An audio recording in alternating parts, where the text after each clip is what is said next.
Bonjour à tous, je suis très heureuse de vous retrouver sur la chaîne Cook Like a Champ pour une nouvelle recette d'encas de Noël. Voilà, c'est un petit encas à base de pommes, rocamadour, confit de merlot qui va vous aider à tenir le jour où vous allez devoir préparer toutes ces petites recettes de Noël pour avoir un réveillon festif. Donc, je vous propose cette recette de pommes au four et rocamadour. On regarde les ingrédients et on fait la recette. Pour cette recette, il me faudra une belle pomme. Donc, j'ai pris une pomme Chantecler, un rocamadour, quelques feuilles de pourpier, du sel de Guérande, du poivre du moulin que j'ai préalablement moulu pour vous, de l'huile d'olive et du vinaigre balsamique blanc. Et pour améliorer le tout et pour sublimer le tout, je vais vous prendre du confit de merlot. C'est une disciple d'Escoffier qui fait ça. Je vous mettrai en barre d'infos tous les renseignements concernant ces confitures et notamment ce confit de merlot qui est exceptionnel. Maintenant, on va passer à la recette. Prenons notre pomme, on va couper le chapeau et les vider. Pour la vider, vous pouvez vous aider d'une cuillère à pomme parisienne. Donc, vous évidez bien votre pomme et on se retrouve. Voilà, j'ai ôté, comme vous pouvez le voir, uniquement les pépins.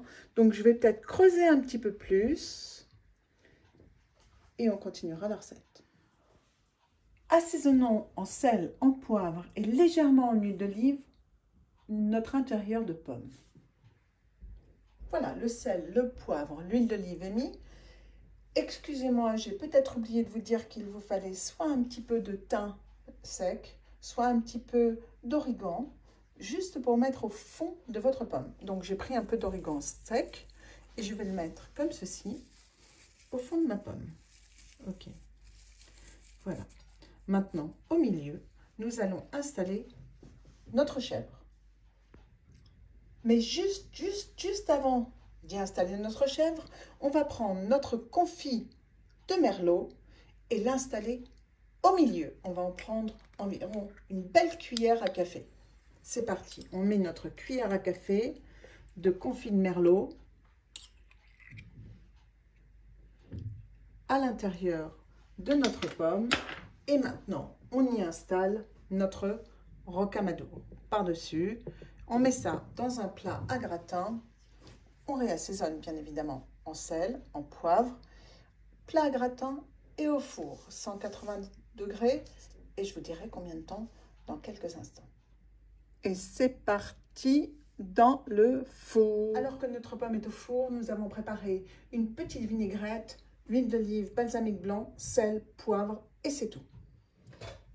Cette petite vinaigrette va nous servir à assaisonner le pourpier que l'on mettra en fond d'assiette une fois que notre pomme sera cuite. Dans votre vinaigrette, huile d'olive, sel, poivre, vinaigre balsamique blanc, vous pouvez toujours rajouter un petit peu de confit de merlot. Ça rehaussera le goût et ça fera une vinaigrette un peu surprenante. Et voilà, j'en mets une petite cuillère. Je remue bien. Je goûte bien évidemment, s'il faut en remettre un petit peu, n'hésitez pas. Alors que notre pomme est encore au four, on va prendre notre salade de pourpier et l'installer bien évidemment sur notre assiette de dégustation. Voilà, j'ai installé le pourpier en forme de couronne, juste pour pouvoir mettre ma pomme au milieu de celle-ci. Donc j'attends que la pomme soit cuite et on dresse. Voilà, la pomme est restée à 180 degrés pendant 15 minutes et j'ai baissé à 130 pendant 15 autres minutes. Maintenant, je la sors, je vais la disposer sur ma salade et je vais assaisonner le tout.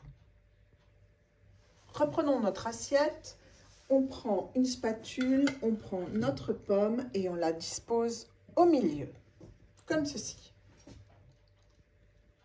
Nous prenons maintenant le couvercle et nous allons le disposer à côté.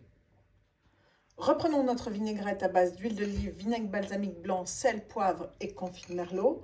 Et ensuite, on en met tout autour, comme ceci, sur les feuilles de pourpier. Voilà. Et on reprend une cuillère et on en met sur la pomme et son couvercle. Voilà. Et bien voilà, notre recette est maintenant terminée. Il ne vous reste plus qu'à la déguster. C'est un petit plat parfait pour la préparation des plats de Noël. Comme ça, vous avez bien mangé, un petit peu de salade, un petit peu de fromage, un fruit. Et maintenant, vous pouvez continuer toutes ces recettes de Noël. Et bien voilà, j'espère que cette nouvelle recette de Noël vous aura plu et séduira vos amis si vous la leur faites. N'hésitez pas à me le faire savoir dans vos commentaires. N'hésitez pas à liker ma vidéo. Un petit pouce bleu, ça fait toujours plaisir. N'hésitez pas à vous abonner si vous ne l'êtes déjà pas. Nous, on se retrouve très prochainement sur ma chaîne Cook Like a Champ pour une nouvelle recette de Noël. Salut à tous!